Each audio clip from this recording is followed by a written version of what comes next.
Daily. Taste the Daily. BJP DMK ಜೊತೆ TVK ಮೈತ್ರಿ ಇಲ್ಲ ಅಂತ ಘೋಷಣೆ ಮಾಡಿದ್ದಾರೆ. ಮಧುರೈ ರ್ಯಾಲಿಯಲ್ಲಿ ನಟ ವಿಜಯ್ ದಳಪತಿಯವರ ಘೋಷಣೆ ಇದು.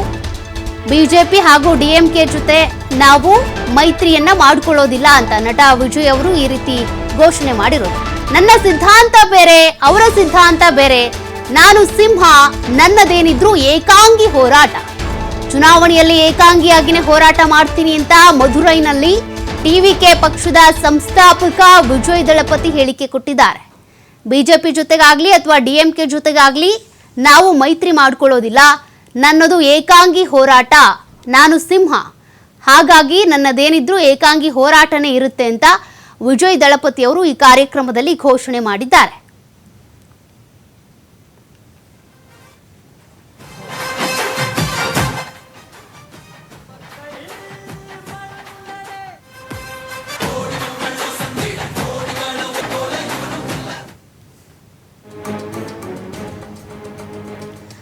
ಮಧುರೈನಲ್ಲಿ ನಡೆದಿರುವಂತಹ ಟಿವಿಕೆ ಸಮಾವೇಶದಲ್ಲಿ ವಿಜಯ್ ದಳಪತಿಯವರು ಒಂದು ಪ್ರಮುಖ ಘೋಷಣೆಯನ್ನ ಮಾಡಿದ್ದಾರೆ. ಅಂದ್ರೆ ಹೊಸದಾಗಿ ಯಾವುದಾದ್ರೂ ಒಂದು ಪಕ್ಷ ಹುಟ್ಕೊಳ್ತು ಅಂತ ಅಂದ್ರೆ ಬಿಜೆಪಿ ಜೊತೆಗೋ ಅಥವಾ ಅಂದ್ರೆ ಆಯಾ ರಾಜ್ಯದಲ್ಲಿ ಇರುವಂತ ಯಾವುದಾದ್ರೂ ಪಕ್ಷದ ಜೊತೆಗೆ ಮೈತ್ರಿ ಮಾಡ್ಕೊಳ್ತಾರೇನೋ ಅನ್ನುವಂತ ಒಂದು ಪ್ರಶ್ನೆ ಇದ್ದೇ ಇರುತ್ತೆ. ಆ ಪ್ರಶ್ನೆಗೆ ಇವತ್ತು ಒಂದು ಸ್ಪಷ್ಟವಾದ ಉತ್ತರವನ್ನ ವಿಜಯ್ ದಳಪತಿಯವರು ಕೊಟ್ಟಿದ್ದಾರೆ. ಬಿಜೆಪಿ ಜೊತೆಗೂ ನಮ್ಮ ಮೈತ್ರಿ ಇರೋದಿಲ್ಲ, ಡಿಎಂಕೆ ಜೊತೆಗೂ ನಮ್ಮ ಮೈತ್ರಿ ಇರೋದಿಲ್ಲ, ಬದಲಾಗಿ ನಮ್ಮದು ಏಕಾಂಗಿ ಹೋರಾಟ. ಬಿಜೆಪಿಯ ಸಿದ್ಧಾಂತವೇ ಬೇರೆ, ಜೊತೆಗೆ ಡಿಎಂಕೆ ಸಿದ್ಧಾಂತನೇ ಬೇರೆ, ಅವ್ರ ಜೊತೆಗೆ ನಮ್ಮ ಮೈತ್ರಿ ಸರಿ ಹೋಗೋದಿಲ್ಲ.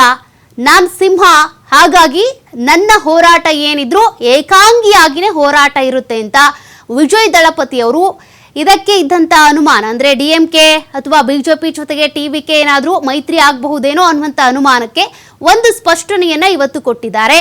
ಜನಸಾಗರವೇ ಸೇರಿದೆ ಈ ಒಂದು ಕಾರ್ಯಕ್ರಮದಲ್ಲಿ. ನೀವು ಗಮನಿಸ್ತಾ ಇದ್ದೀರಾ, 2026ರಲ್ಲಿ ತಮಿಳುನಾಡಿನ ವಿಧಾನಸಭಾ ಎಲೆಕ್ಷನ್ ಇದೆ. ಅದಕ್ಕೆ ಸಂಬಂಧಪಟ್ಟ ಎಲ್ಲಾ ತಯಾರಿಗಳನ್ನ ಕೂಡ ವಿಜಯ್ ದಳಪತಿ ಅವರು ಮಾಡಿಕೊಳ್ತಾ ಇದ್ದಾರೆ.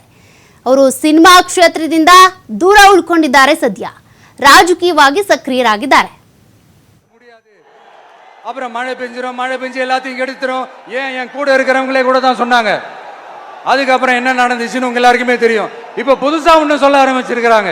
அது என்னடானா, ஆட்சியை பிடிக்கிறதெல்லாம் அவ்வளவு ஈஸி இல்லை இல்லையா. இப்ப அதெல்லாம் விட்டாங்க. இப்ப இங்க வந்துட்டாங்க. இவர் நேரா ஷூட்டிங்ல இருந்து வருவாராம், வந்து ஆட்சியை பிடிப்பாராம். அது எப்படி இவராலே முடியும்? அவராலேயே முடியல, இவராலேயே முடியல. அவருக்கு அத்தனை வருஷம் ஆச்சு, இவராலே எப்படி முடியும்? ஒரு பக்கம். இன்னொரு பக்கம் கூட்டம்லாம் ஓகே தான், அது எப்படி ஓட்டா மாறும் அப்படின்றது இன்னொரு பக்கம். இப்படி கதை, திரைக்கதை, வசனம், இயக்கம், பாடல்கள்,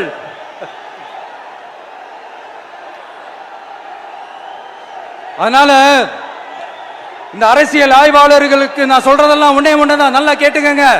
இந்த விஜய் ஏதோ இந்த பல லட்சம் பேர் கூடுற கூட்டத்தில் மட்டுமே இருக்கிறாரு அப்படின்னு மட்டும் தப்பு கணக்கு போட்டாதீங்க. ஏன்னா நம்மளுடைய இந்த கூட்டம் வெறும் ஓட்டா மட்டும் இல்லைங்க, வரப்போற தேர்தலில் மக்கள் விரோத ஆட்சியாளர்களுக்கு நாம வைக்க போற வேட்டா, நம்மளை கோட்டைக்கு அனுப்ப போற ரூட்டா இருக்க போதுன்னு சீக்கிரமாவே தெரிஞ்சுப்பீங்க. ஏன்னா கோடிக்கணக்கானவங்களோட ஹார்ட்லயும் வீட்லயும் ஏற்கனவே ஆல்ரெடி உயிரா, உணர்வா, உறவா இருக்கிறோம். நம்மளுடைய கனெக்ட் எல்லாம் வெறும் மக்களோட மட்டும்தான்.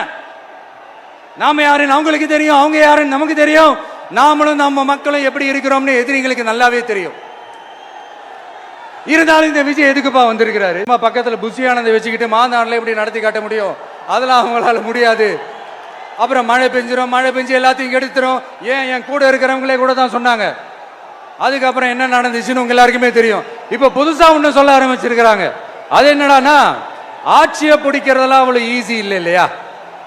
இப்ப அதெல்லாம் ಇನ್ನು ಇದೇ ಕಾರ್ಯಕ್ರಮ ಮಧುರೈನಲ್ಲಿ ನಡೀತಾ ಇದ್ದಂತಹ ಟಿವಿಕೆ ಸಮಾವೇಶದಲ್ಲಿ ಓರ್ವ ಬೆಂಬಲಿಗ ಸಾವನ್ನಪ್ಪಿದ್ದಾರೆ.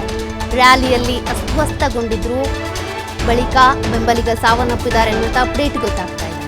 ಈ ಕಾರ್ಯಕ್ರಮದಲ್ಲಿ ನೀವು ಗಮನಿಸ್ತಾ ಇದ್ದೀರಾ, ಲಕ್ಷಾಂತರ ಮಂದಿ ಅಲ್ಲಿ ಸೇರಿದ್ರು. ಕಾರ್ಯಕ್ರಮದಲ್ಲಿ ನುಗ್ಗಲು ಅಥವಾ ಅದಕ್ಕೆ ಸಂಬಂಧಪಟ್ಟಂತೆ ಭದ್ರತೆ ಇದೆಲ್ಲವನ್ನು ಕೂಡ ನೋಡ್ಕೊಂಡಿದ್ದಾರೆ. ಬಟ್ ರ್ಯಾಲಿಯಲ್ಲಿ ಅಸ್ವಸ್ಥಗೊಂಡಿದ್ದಂಥ ಬೆಂಬಲಿಗನನ್ನ ಬದುಕಿಸ್ಕೊಳ್ಳೋದಕ್ಕೆ ಆಗಿಲ್ಲ. ಆತ ಕೊನೆಯುಸಿರೆಳೆದಿದ್ದಾನೆ ಅನ್ನೋದು ಗೊತ್ತಾಗ್ತಾ ಇದೆ.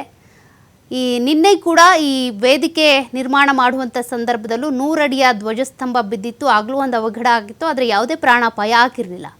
ಬಟ್ ಇವತ್ತು ಒಂದು ಜೀವ ಬಲಿಯಾಗಿದೆ ಅನ್ನೋದು ಗೊತ್ತಾಗ್ತಾ ಇದೆ. ರ್ಯಾಲಿಯಲ್ಲಿ ಈ ರೀತಿಯಾಗಿ ಮೆರವಣಿಗೆ ಏನು ನಡೆಯುತ್ತಲ್ಲ, ಆ ಮೆರವಣಿಗೆಯಲ್ಲಿ ಭಾಗಿಯಾಗಿದ್ದಂಥ TVK ಪಕ್ಷದ ಬೆಂಬಲಿಗ ಸಾವನ್ನಪ್ಪಿರೋದು ಗೊತ್ತಾಗ್ತಾ ಇದೆ. ಲಕ್ಷಾಂತರ ಮಂದಿ ಸೇರಿದ್ದಾರೆ ಈ ಒಂದು ಕಾರ್ಯಕ್ರಮದಲ್ಲಿ. ಜೊತೆಗೆ ರ್ಯಾಲಿ ಕೂಡ ಆಯಿತು, ರ್ಯಾಲಿಯಲ್ಲೂ ಕೂಡ ಭಾಗಿಯಾಗಿದ್ದರು. ರ್ಯಾಲಿಯಲ್ಲಿ ಭಾಗಿಯಾಗಿದ್ದಂಥ TVKಯ ಒಬ್ಬ ಬೆಂಬಲಿಗ ಅಸ್ವಸ್ಥಗೊಂಡು ಸಾವನ್ನಪ್ಪಿದ್ದಾರೆ ಅನ್ನೋದು ಗೊತ್ತಾಗ್ತಾ ಇದೆ.